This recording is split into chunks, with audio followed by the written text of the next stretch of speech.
March 13, 2003 மதியம் ஒரு 1:30 மணி இருக்கும். ஒரு ஆஸ்பத்திரி வாசல் வழியாக ஒரே கூட்டமாக இருக்காங்க. என்னன்னு பார்த்தா ஒரு பொண்ணு மயங்கி கீழே விழுந்திருக்கா. அவளோட உடலில் ஒரே கத்தி காயமாக இருக்குது. தலையில் அடிப்பட்ட சோடுகள் இருக்குது. ரத்தம் சொட்ட சொட்ட அவளோட முகமே ஒரே வெண்மையாக இருக்குது.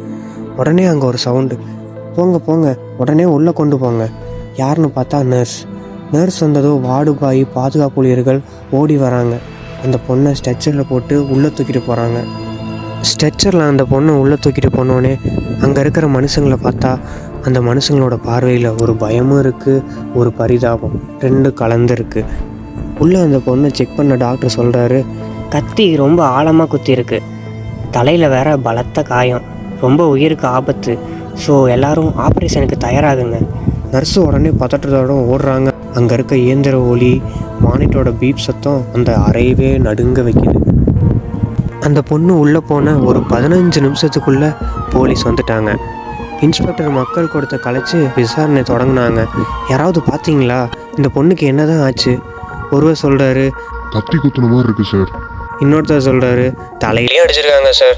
எல்லாரும் இப்படி மாற்றி மாற்றி சொல்லும் போது அவருக்கும் ஒரு குழப்பம் ஏற்படுது. மக்களும் குழப்பத்துலேயும் பயத்துலேயும் பேசுகிற மாதிரி இருக்கு. ஸோ இன்ஸ்பெக்டர் போய் டாக்டர்கிட்டையாவது எதாவது கேட்கலான்னு டாக்டரை போய் சந்திக்கிறாரு. டாக்டர், அவங்க நிலைமை எப்படி இருக்குது? அதுக்கு டாக்டர் சொல்கிறாரு, எதாக இருந்தாலும் என்னால் ஒரு 48 மணி நேரம் கழிச்சு தாங்க சொல்ல முடியும். ஒரு வேளை உயிர் பழைக்கலாம், இல்லாட்டி கோமாக்கு கூட போகலாம். எதாக இருந்தாலும் 48 மணி நேரம் ஆகும். இதை கேட்டோட இன்ஸ்பெக்டரோட முகம் ரொம்பவுமே வாடி போய் கடினமாகுது.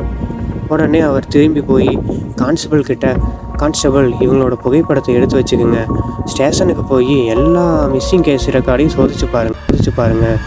யார் இந்த பெண், ஏன் இவங்களை இப்படி கொல்ல நினச்சிருக்கிறாங்க என்பதை நம்ம தான் கண்டுபிடிக்கணும்.